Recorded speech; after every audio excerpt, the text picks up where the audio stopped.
We've just witnessed West Ham draw 1 each at the John Smith Stadium against Huddersfield Town. Richard, is that 1 point gained, 2 points dropped? What's your thoughts? Oh, mate, it's 100% 2 points drop for me. Hugely disappointed with the performance.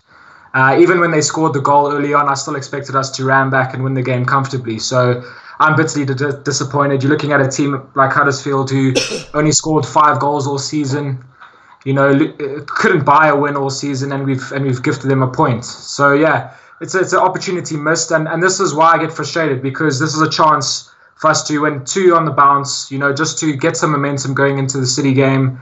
And for me, we've just ballooned out. We've huffed and puffed today, but nowhere near good enough. And I'm disappointed.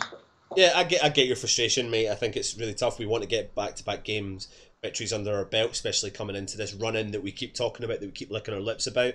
Um, I'm trying to my best to put it in perspective. We've spoken just briefly beforehand.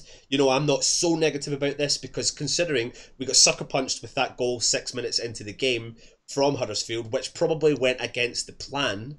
We didn't expect it. It was a bit of a shit goal as well, Richard. I mean, did you Yeah. see the goal? Talk about it. Yeah.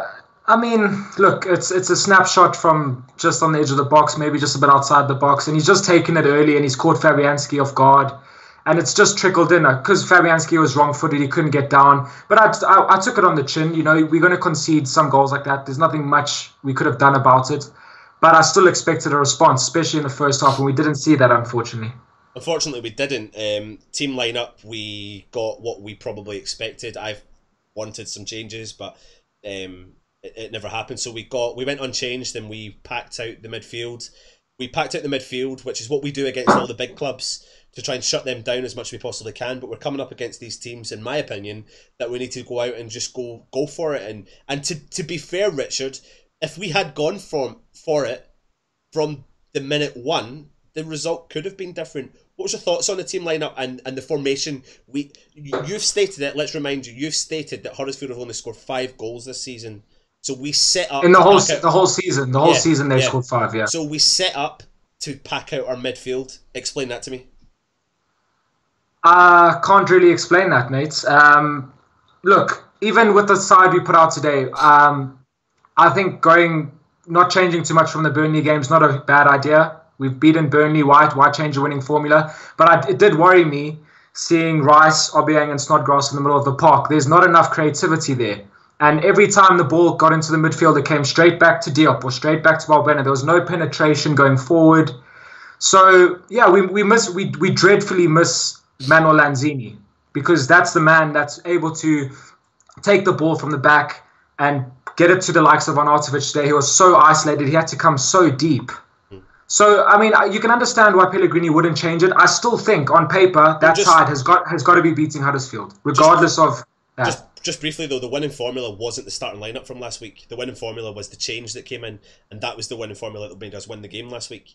That's my opinion. It's a strong opinion, but we were 2 each, and we weren't.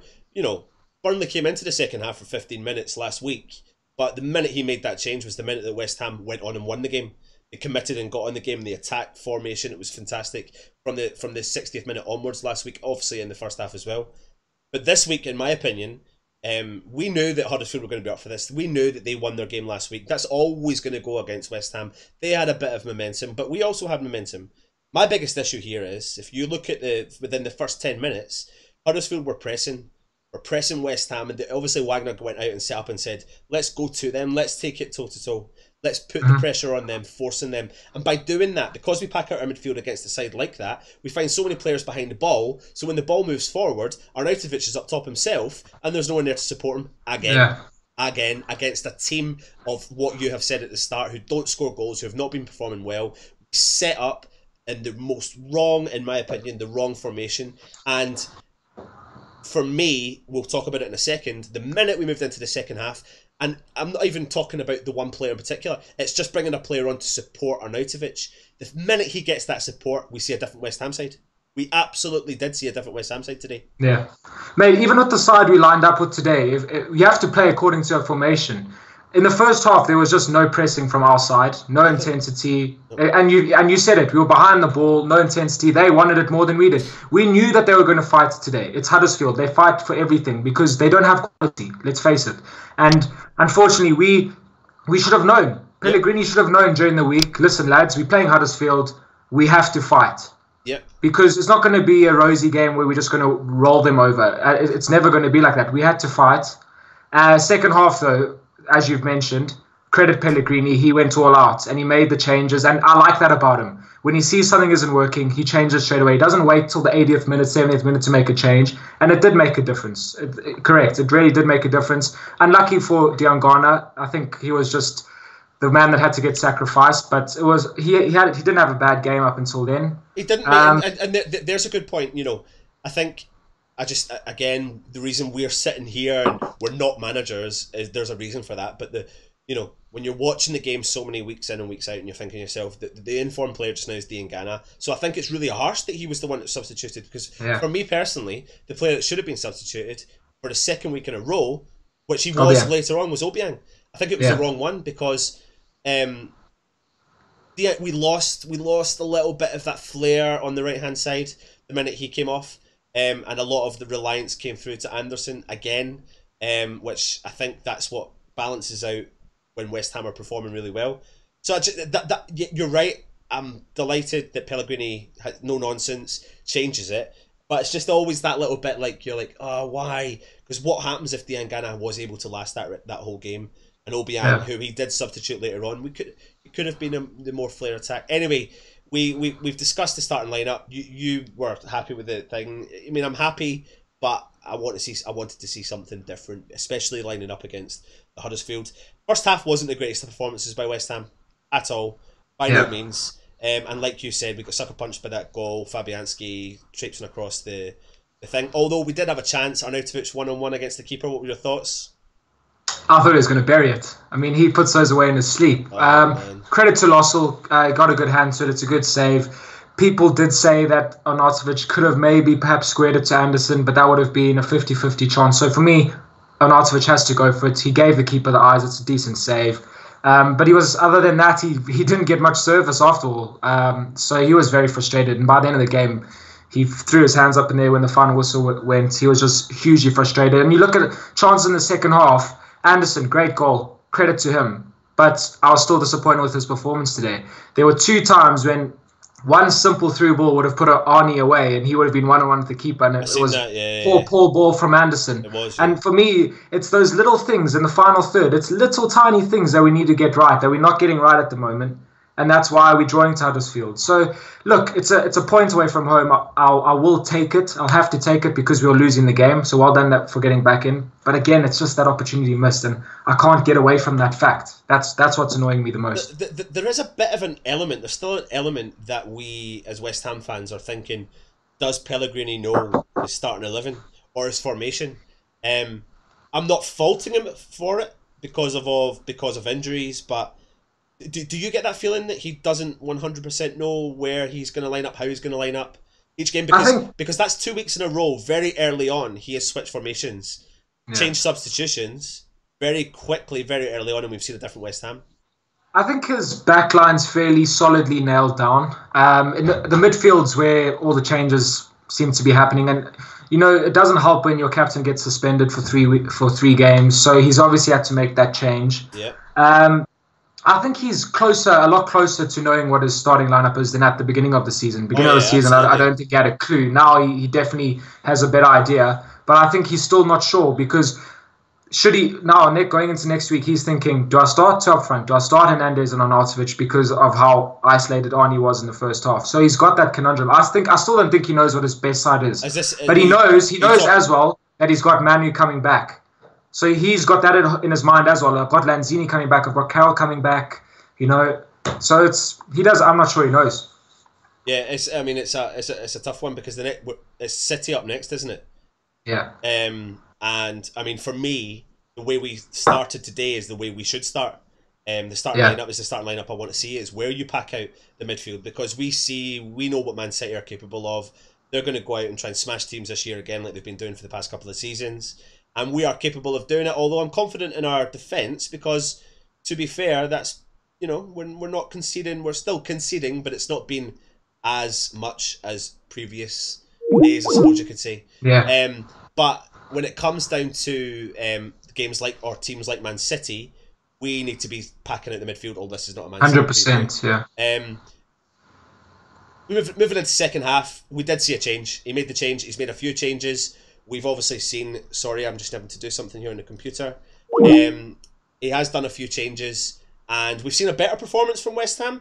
How do you rate the goal? I mean, fair play to Snodgrass, Richard, because without it was ping pong in the box, 3 or 4 attempts, but without Snodgrass taking the ball right to the byline and crossing it in, the chance wouldn't have been there. So yeah, rate our goal, rate Anderson's attempt.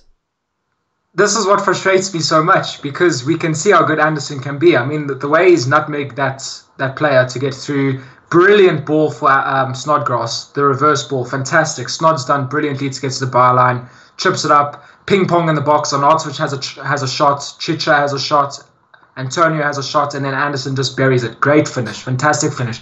But that's why I'm so frustrated with him because just when he has a poor game, he'll light up with a moment like that. And it's just about consistency. That's the worst thing. But from our side, it was a fantastic goal. Brilliant goal. He seems to, but we didn't see enough of it, unfortunately. Yeah. He seems to feed off of support. Not all players have to have that level of support. And I think a lot of teams are probably, or fans will turn around and go, for £42 million, you should be able to do it on your own. But I think we're starting to realise what his strengths and what his weaknesses are. And if we, play to his strengths and play to, when Lanzini comes back and play to his strengths, I mean, you can picture it now, Richard. When Lanzini comes back, you can see how them two will bounce off each other. You can see that. Yeah. So, it's like we're just sitting there holding our breaths, waiting for that opportunity. But in the second half, he would have performed. Apart from that pass you're talking about, he was better. What I liked about him was he was people have been slagging him off all season for not tracking back. He's been tracking back. He done well. He found space. He made some runs. And some of the balls to Anderson weren't even that fantastic either. But, a middle range performance. I get your point. Great goal. He's the one that got us the point at the end of the day. All in all, though, disappointed. Mate, question for you. What did you make of Declan today? I felt that he wasn't quite at it. He seemed a bit nervous. His first touch wasn't great. His passes, I don't think he had the greatest game today, which is understandable. He's still a youngster, but I just think he's a lot better than how he played today. Agreed, but I think there were worse players in the side. Yeah, no, I'm just singling him out. I'm only singling him out because of the high standards he set. Yeah, that's the only reason why. I get that, and I think that's probably why he goes as classified as the unsung hero, because even when he does play really well, we don't even need to really worry about him. So he is just behind the scenes doing his job that he needs to do. So I think as West Ham fans, we can forgive a player if they have a down day. He's definitely by far not the player that needs to be substituted. I know you're not saying that. But I think the player that really stood out for me in the midfield that was problematic or should have been substituted a lot earlier was Obiang, and that surprises me because I do like Obiang and I think he's great, but he's starting to show signs of inconsistencies. With he can perform maybe 2 or 3 games really well, and then he starts to dip for a couple of games. And yeah, the only problem where I feel a bit for Obiang is he's playing in a midfield 3 with 3 fairly defensive players. Yeah, I know Snodgrass is you have to consider him as more of an attacking player, but where he's playing in the middle of the park, him, Declan Rice, Snodgrass, that's quite a defensive trio. Yeah. Obiang gets the ball. His first instinct is to try and look to go forward, but he looks up and there's not really a pass on. There was hardly ever a pass on, and he had to keep going back. So I do feel for him in a way, but I don't think he had the greatest game today, and it was fair that he came off. Yeah. And credit to Pellegrini for the changes he made. Antonio just stirred things up a bit. If he could just keep his shots down, that would be great. Yeah, the substitution came on. In comparison to last week, I thought Antonio done really well. He came on, he tried to do some stuff, but I wasn't massively impressed with that. I'm not even a fan of Perez, but what's he thinking? Is sitting in the substitute bench or when he's not in the squad, or he's sitting there thinking, what is going on? Yeah, he must be thinking, wow. But you know what? I don't think he has much of a claim to get onto the park, and I'd rather just have Antonio come on because of, he just ruffles things up because of his strength and his speed and that presence that he has. And I was actually chuffed in a way for Ryan Fredericks that he could come on, because I thought we were just missing a bit of pace down the right-hand side. And I think he definitely has a future at the club. Zaba's been fantastic. But it's good that that Fredericks is getting a bit of game time, because I think he has a future with us for sure. Yeah. And he brought a bit of pace to get him behind. Him and Antonio linked up better down the right-hand side. But again, yeah, I mean, it's a point, but I'm just still disappointed. I'll be honest with you, massively disappointed as well. You want 3 points from these games, but I think where I'm at, if I round my opinion off, I'll judge this game. You want the 3 points every single week, of course you can, especially against a team like Huddersfield. But we knew they were going to fight today. They pressed from minute one and they scored a sucker punch goal. Yeah. You put that West Ham team in that squad in last season, even though we destroyed them last season 4-1. But you do that, we probably, with the mentality we were in last season, we might not have scraped through that game so easily.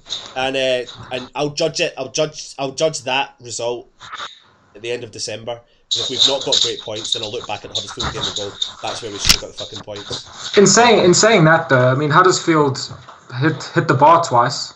So, yeah. I mean, it could have been a very different game for them. And they had chances at the end, right at the end. So, look, I mean, some may consider us lucky to get a point. I'm happy that we did get a point. Yeah. But there's always that lingering. Because you know what it does, Ant? When you put wins together, it builds a winning mentality. And then suddenly you got 3 on the bounce, 4 on the bounce, 5 on the bounce. Now we're just back to... We can't get 2 wins in a row. I don't know why. That's all we want. That's all we need. I think it's more down to the fact that... there's some form of positive to take from it. There has to be, because we were conceded a shit goal, 1-0, and coming into the first half, we thought, where's this coming from? We had no idea. Yeah. So I celebrated the Anderson goal like it was a victory at the time, and then I expected us to go on and win. Yeah, exactly. When Anderson pops that in, I celebrated madly because I was thinking, yeah, this is 3 points. This is 3 points now. We're going to go on and win this game. Yeah. So, yeah. But anyway, you've watched our preview. It's one each. Make sure you get the comments in and let us know what your opinion is. If you agree with myself or agree with Richard.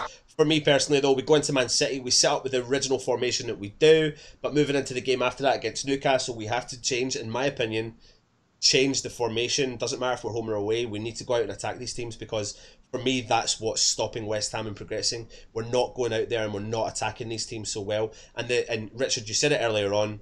It was a winning formula that won it last week. For me, it was the winning formula in the second half that won it last week.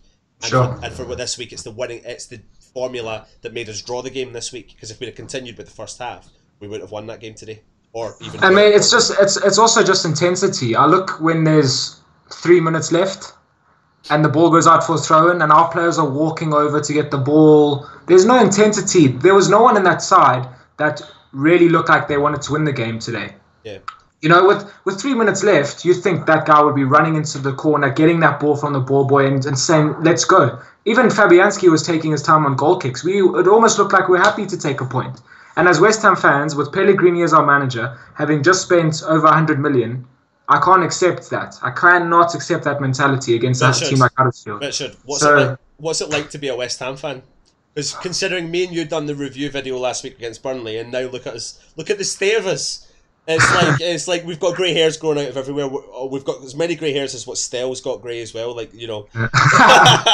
Mate, West Ham are aging me. I'm not supposed to look like this, I swear. There's exactly. Grey hairs coming down the inside, yeah. Yeah, exactly. But you know what? It's a roller coaster, but we'll never... It's the greatest roller coaster, isn't it?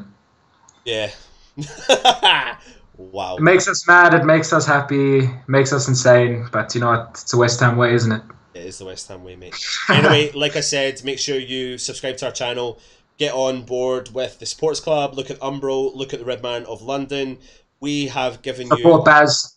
Yeah, support Baz. He's doing his big boxing match tomorrow, raising money for the DT38 and Isla Caton, so get donating the money. He's been Richard. I've been Anton. We are Irons United, and stick with West Ham. Come on, you Irons. Come on, you Irons. Fuck.